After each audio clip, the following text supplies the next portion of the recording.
I'll forever submit to you, Miles. I'll forever respect you, Miles. I'll forever honor you, Miles, as the head of our home. In heaven, they hear. On earth, I declare and decree, I shall be a submissive wife unto you. So here's the story. We are taking the men that they don't want. So what are these American women mad about? And this is by Lai Chu. I'm guessing she's Chinese. So this is the story. I have been paying close attention to the recent trend of passport bros. These are American men who travel to foreign countries in search of a partner. No, that's not what passport bros are. Passport bros are black men who travel abroad seeking relationships and marriage. Now, white guys who do this are referred to as the passport Joes. There are also women from this country who actually go abroad looking for men, and then they pretty much come back empty-handed because the men abroad ain't trying to hit it. Those are the passport hoes. Now, some of these women who got jealous of passport bros because we can do what they can't, and we can go abroad and we can find love and marriage and they can't do it. Well, they got jealous of us, so they started trying to shame, blame, and explain the passport bros. They started calling you human traffickers, this, that, and other. So, the passport bros, the passport Joes have nothing to do with trafficking. Those are called the transport bros. And see, they're called the transport bros because they transport hoes. So we've got nothing to do with that at all. We are a wholesome, savory organization. And right after that, there are some people who choose to stay on the plantation. They continue to wife up quiches and single moms and whatever here in America, liberal feminists mostly. Those are called the plantation bros because they stayed on the plantation. It's just like when Harriet Tubman was escaping the plantation and she was trying to rescue slaves and bring them to the North. There was some of them who didn't want to go because they were scared. They didn't know nothing about the North. They wanted to stay. Those are plantation bros. They don't travel. They don't have passports, most of them. So basically, now that we understand the lingo, I think it's very important to mention that because I need you to understand who's who. So, the last form of plantation bro who stays here and decides to wife up single moms, those are called the cleanup bros. So it's like if you ever go to a party and you get there late. If you get there late, you may enjoy maybe only a couple of minutes of the party, and then, it's time for everybody to go home, and you're expected to help clean up. So this is why you're called a cleanup bro, the stepdads. If you're sticking around cleaning up and you didn't get the major enjoyment out of the party and you got there late, now you got to clean up somebody else's mess, you're a cleanup bro. So please don't be a cleanup bro. But anyway, here we go. It says, and as someone who has been on the receiving end of judgment and hate for being an Asian woman desired by an American man, I feel compelled to address the controversy surrounding the moment. First and foremost, let's talk about what these passport bros are all about. I think I just summed it up. Simply put, they are American men who, for various reasons, have decided to expand their dating pool beyond the borders of their home country. Whether they are seeking a change of pace, a different culture, or simply more options, they are traveling the world in search of a wife. While I understand the concerns that some American men have about these women, while I understand the concerns that some American women have about these men, I also feel that the hate and judgment directed towards them is unwarranted. Of course you do, dear, because you're an Asian woman. Of course you feel it's unwarranted. You have no idea about the minds of these domestic strags right here. Their minds are extraordinarily polluted. They are like in nature, where nature warns us about toxic animals by usually showing bright colors and, fangs and whatnot. Well, these women have raptor claws. They usually have almost none of their own real hair. And then they have bright colors on what little hair they have left. So basically what you see is these bright purples, bright pinks, bright neon oranges, and you see these crazy-ass secondary colors. You got the raptor claws. They got raptor claw nails on their feet. So they got these fingernails that they can't get any productivity out of. Nature warned us about these things. And you have no idea how dangerous these women are. They're toxic to the point, like, even if you touch them, you might catch something. You might, catch, herpes. Possibly STIs. So yeah, you have no idea what we're dealing with here. But anyway, what is it? It says, sure, some passport bros may have questionable motives for seeking a partner abroad, but the same could be said for anyone. Don't you think that to paint all of these men with the same brush is unfair and narrow-minded? Love knows no borders. It's not about nationality, ethnicity, appearance, or wealth, but rather about finding someone who accepts and loves you for who you are. And for some American men, their search for love may lead them to foreign lands. But why are so many American women so quick to judge these passport bros? Is it because they feel like they are being left behind in the dating pool? I'm pretty sure that's part of it, yeah. Or is it because they don't understand the very reason why their men are leaving? I know for a fact that there can be nothing wrong with it. When a man travels, it offers the opportunity to learn about different cultures and ways of life, to broaden one's perspective, and to grow as a person. There is also the excitement of experiencing new food, languages, and traditions made sweeter and more memorable by a newfound lover. Yet many American women have put down arguments that these guys are just in it for the sex and the opportunity to manipulate a foreign woman to do his bidding. And while this could be true in many cases, why are they not choosing to hear the genuine sentiments of their own men? Why are the men receiving so much backlash when all they want is to be cared for and appreciated? Being traditional doesn't make you less of a woman. Being a nurturing partner doesn't make you less of a woman. Being feminine does not strip you of your independence. They are all refusing to do so and hate it when their men leave to find it somewhere. What boggles me is that instead of acknowledging what is wrong, they are spreading hate towards the wrong people. Many American women who are so against the movement are also attacking the women who genuinely accepted their so-called leftover men. They call us poor, uneducated, and desperate, who are just happy with their rejects. But if they truly believe that, why are they so angry and resentful of the men for finding wives abroad? See, right there, let me just pause right there. When Filipina P made that video and she was basically destroying these TikTok strags, that right there let me know that Asian women were going to, how should I say, we're going to clap back at these American women. See, the American women, the problem, you know what? Mail order brides, which is like a pejorative, which I debunked in the last video I did, because I explained mail order brides don't exist. You have to do what's called the K-1 visa process, called 90-day fiancé visa, which means that you actually have to be abroad and you actually have to know a woman. And you have to have pictures with her, and she has to know you, because you have to be able to pass an interview in order to get her to be able to come to the United States of America on this 90-day visa, at which point you can get married.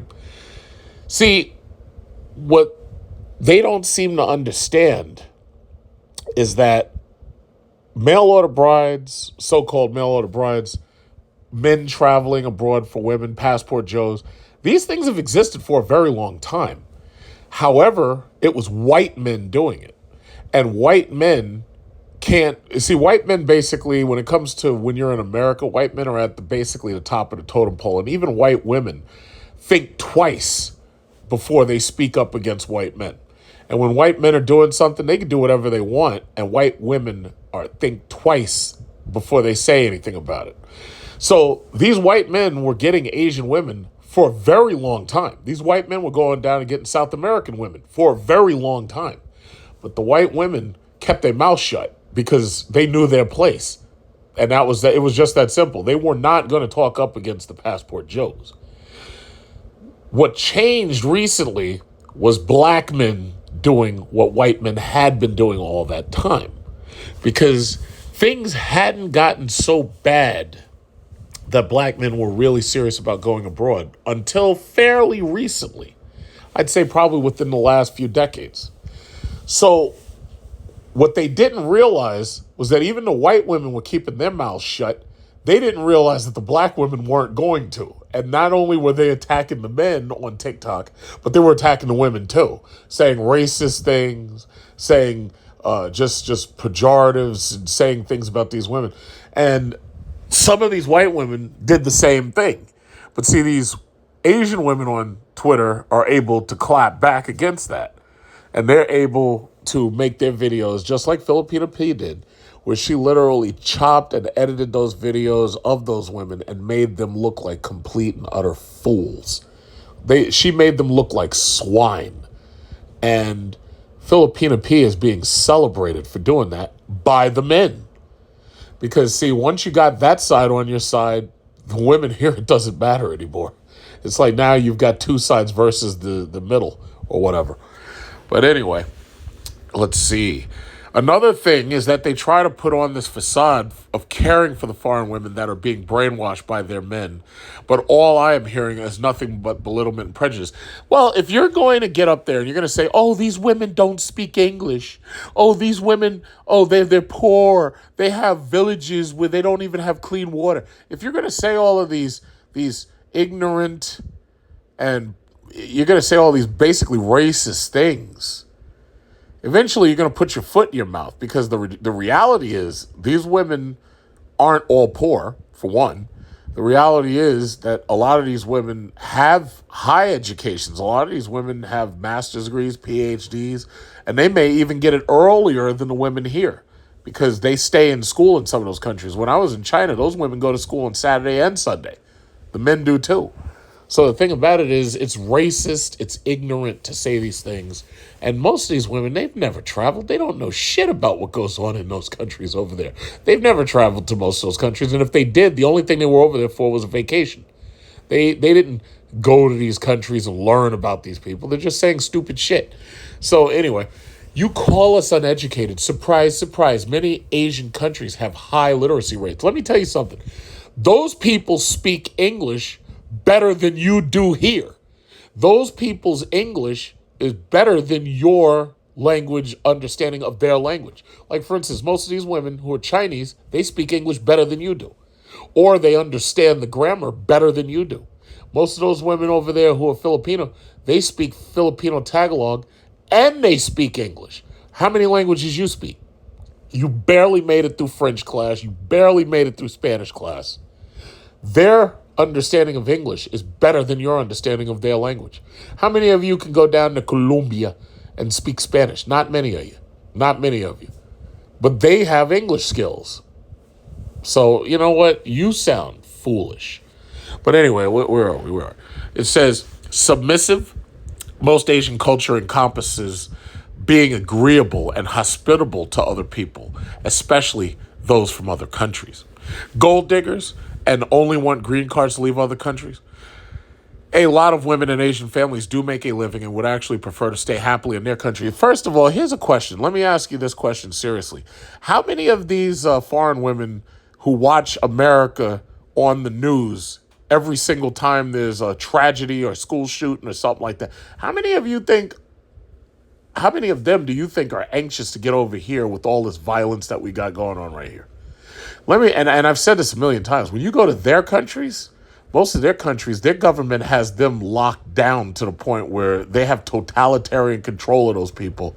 The level of violence that we have here in America, those countries can't even imagine that level of violence. And it's not that it doesn't happen. It's just that it doesn't happen anywhere near as much as it happens here. Like, yeah, every now and then, like, for instance, what was it? Andrew Breivik in Norway. He killed like 90 people on the same day. Norway was so not used to something like that happening that they didn't even have laws on the books to punish that bastard. And then the question is, this guy killed like 90 people. What are you going to do to him? Simply putting him to death isn't enough. You know, I'm all for the death penalty. My thing is, simply putting him to death isn't enough. As far as I'm concerned, you need to torture him for the rest of his life. Like, you need to like physically torture him.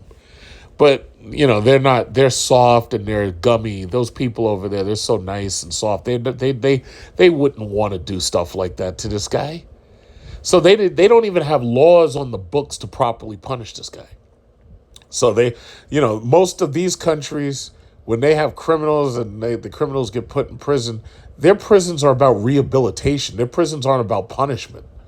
Like, these people, you see some of these videos on YouTube about prisons in some of these Nordic countries and these areas up there in some parts of Europe, their prisons look like golf clubs, you know? See, if it was up to me, we'd be beating them up. We'd be beating that guy like every day. But that, I'm an American, so I think differently. I'm not like those people would consider it barbaric. But as an American, me personally, throwing that guy a beating every couple hours, for killing 90 people, 90 children, as far as I'm concerned, that's too good for him. But, that I'm an American, so that's how we think. But anyway, where are we? We have what your men are looking for, yet you demonize them for seeking the qualities and values that they want for a wife, for having a standard. How is that fair? Regardless of the reasons behind the hate, why not choose to embrace diversity and open our minds to the possibility of love transcending cultural boundaries? After all, love is love, no matter where it is found. If you're upset or frustrated with the Passport Bros movement, maybe it's time you take a step back and try to understand their perspective. Who knows? You may even learn something new about yourself. Yeah, like that you're undesirable and that you have a horrible attitude. Yeah, and what you truly want in a relationship. And to the Passport Bros out there, I say this: keep searching for love with an open heart and open mind. You never know where it may lead you. So this was written by Lai Chu. So this is Lai Chu. Let's see if we get a bigger picture of Lai Chu. Look at that. That right there, American women, that right there is your greatest threat. Period. Sweet, kind, loving. What's another good word? What was a good word? Feminine, feminine and friendly. That right there is your greatest threat. And you're dead set on being what you are. You have egos the size of a man's ego at this point. So you're determined to do things your way. Well, guess what? Lai Chu right here, she's waiting to take your man. That's what it is. So let me explain something to you, Lai Chu. Let me explain something to you. These women aren't interested in what men think. They've told men that as much as they possibly could. Any woman who goes outside with all those metal pieces of shit in her face, like she's got piercings all over her damn face, like she's Pinhead from Hellraiser. She doesn't care what a man thinks. She doesn't care at all. Low self-esteem, you can call it, maybe. Self-consciousness taken to another level, I don't know. But they don't care what the men think. And when it comes to, having an actual husband, a lot of these women have openly stated that if they can't get the man that they want, they refuse to get married, some of them. Now, there are some of them who the economy here is kicking their ass. And because it's kicking their ass, what they'll do is they'll look for plan B. So they can't get plan A because plan A doesn't want them. Plan A is probably getting himself a better deal. The high-value men, that's plan A. They can't get plan A, so they'll settle for plan B. Here's the problem, Lai Chu. Women just like you are taking their plan B. That's the problem. What they want is they want access to these men's resources. They don't give a shit about these men at all. They just want to stabilize themselves. They want to make sure that their living is stable. They want to make sure they have enough. Because, see, you got to understand, it's so expensive here. It's actually very expensive to be a woman here, like to get your hair did, to get your nails did. It's very expensive to be a woman here. So I've heard some women say that being a woman is like a part-time job. Just you have to basically be a part-time job just to be a woman. That's what I've heard them say. So the reality is, what they're looking for is they're looking for financial stability however they get it. They can't get the high-value men. The high-value men aren't interested in them at all. So what they're looking for is plan Bs. Here's the problem. Women just like you, Lai Chu, y'all are taking away the plan Bs. Women like Svetlana Lorichenko of Russia and Ukraine who are looking for American men, they're taking away the plan Bs from right here. Women like Maria and Fatima, they're taking away the plan Bs. Because the reality is, sociology teaches us that there will always be more men married than there are women married. For one reason, it's because there are more women than there are men. In fact, we've recently had some statistics that were saying that by 2030, the majority of women in America are going to be single and childless. The other statistics that have recently come out said that most men were single, but most women weren't. And then they wonder, well, how's that possible? It's because a lot of women are shacking up with other women. You know, like that show, The Golden Girls? Thank you for being a friend. Da-da-da. Travel down the road and back again. Your heart is new, you're a pal and a confidant. Da-da-da-da. And if I do a party, invited everyone we knew, you would see the biggest gift would be from me, and the card attached would say, thank you for being a friend. Well, yeah, the Golden Girls is real. What it is basically you got a bunch of these old post-war women who are all living up in the same damn house. And now one of them is always going to be the most sexually promiscuous. I believe that was Blanche. I believe that was Blanche Devereaux. And then you've got the really tall one who can't get a guy who's taller than her. That was, I think it was Rose Nyland, I believe. I'm trying to remember the names. Rose Nyland. And then there was the grandma, Sophia. Yeah, see, this is what I'm saying. It's like, that's the reason why the women, there's more, they're shacking up. That's the bottom line. The men ain't having it. The men don't want to deal with the nonsense. They don't trust the women. They don't trust them. There's a lot of these fake Me Too allegations. There's a lot of men who are afraid of ended up in divorce court or family court or something like that. Men don't trust these women.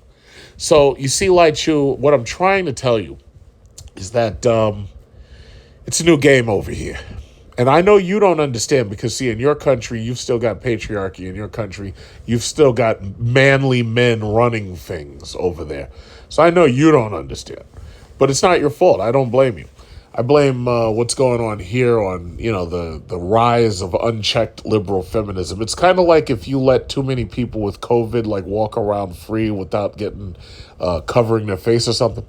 Yeah, it's kind of like that. It's really bad. But yeah, this right here is your greatest threat. Your greatest threat to modern feminists here in America. This is the greatest threat. Because if you just look at the numbers, there's only 330 million Americans, right?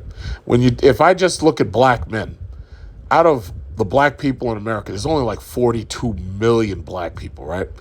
So out of that 42 million, if we said that half are men, and you said it was 20 million men, and then you chop that down again because you cut out the children, and you say, yeah, that there's 10 million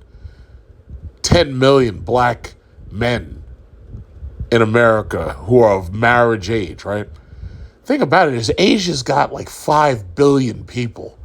There's more than enough Lai Chus to make a black man happy. There's more than enough. And that's just Asia. What about South America? They got over 700 million women. Well, I shouldn't say women. They have over 700 million people down there. 700 million. So even if we could just single out 30 million women who are willing to date foreigners, black men here are taken care of. Even if we look at Africa, Africa's got over 1 billion people. If these black men here want African women, there's more than enough. There's not that many black men here. But the beauty of it is America makes it so difficult for people to get visas to come to America that the men in those other countries, they ain't even trying to come here. So the American women have to go to their countries and trick on them there. But the thing about it is because these American women are hypergamous, they don't want to marry those women. They don't want to marry those men. They just go and trick on those men. When they realize that they've only got a couple of eggs left, they might go get themselves knocked up and then come back here and not know who the daddy is. But they're still looking for a plan B here to be a cleanup bro. So what ends up happening is they're not going to be able to find a plan B because the plan Bs are chasing the Lai Chus of the world. And that's it. And there goes the ball game right there. It's sad, but that's just what it is. So here we got, that's just one story right there. And it looks like we got another story right here. It says, stop calling Asian women exotic. Should I bother to read that? Maybe I will. Oh, have you heard of passport bros? What is a passport bro? Okay, passport bros are men that are so fed up with Western women because we're all apparently so woke and so terrible and Western women don't want to be wives that they are now going to other countries to find wives. Like which countries? Like Southeast Asia, they're going to the Philippines, the Dominican Republic. So it's like the opposite of the mail order bride. Yes, like, exactly. Okay, so they're instead of ordering out, instead of using stamps.com. Yes, and bringing them here, they're like, we want to get out. So here we have yet another story by Lai Chu. Some American women are ditching guys over absurd reasons. Yeah. Dating is hard enough, but it's made even more difficult by people who have unrealistic expectations or unreasonable demands. And unfortunately, it seems that some American women are guilty of this. Some? Really? I would have said all, but okay. In today's dating scene, we've heard stories of women dumping guys for the most absurd reasons. But is this behavior sustainable, or are high-maintenance women bound to be single their whole lives? High-maintenance women, yeah. High-maintenance women and being single. Let's start with the definition of a high-maintenance woman. These are women who have unrealistic standards and expect too much from their partners. They often have a long list of requirements that their potential partner must meet, and if they don't, they'll ditch them without a second thought. Unfortunately, this behavior often leads to them being single forever. Some examples of the absurd reasons that high-maintenance women give for dumping guys include not liking the same TV shows, not having the same taste in music, or not liking the same food. These reasons may seem trivial, but for high-maintenance women, they're deal breakers. So basically, if you're like a vegan, don't hang out with a guy who's eating like a Burger King triple stack with bacon on it or something. Please don't, because it's just not going to work. These reasons may seem trivial, but for the high-maintenance women, they're deal breakers. And while having similar interests with your partner is necessary, it's unrealistic to expect them to like everything that you do. A woman on TikTok even ditched a man in the middle of a date over $3 cheese. What? Okay, I gotta hear this. How do I hear this? This to myself. So we scheduled to go to dinner. We are sitting at the restaurant. Seems very nice. Not a catfish. Things are going well, and the waitress comes over. She wants to take her order, and I said, okay, I'm gonna take the branzino, and he said, I'm gonna take the burger. And the waitress asked him, okay, how do you like your burger? He said how he likes his burger. And do you want some cheese on your burger? And he asked, is this gonna be extra? And she says, yes, it's $3 extra. $3? And he said, okay, then never mind. Over there, and I'm like, what the actual fuck? I'm like, okay, I'm hungry. I'm gonna eat my branzino and see what happens. And he's like, oh my god, you have to pay extra for everything these days. And I'm like, yeah, it's New York City. So I got my branzino, he got his burger. All right, so that was a pretty lame-ass story, and this woman obviously is not very good at storytelling. So apparently she ditched him over not wanting extra cheese on his Whopper or whatever it was. But that was kind of a lame story, honestly.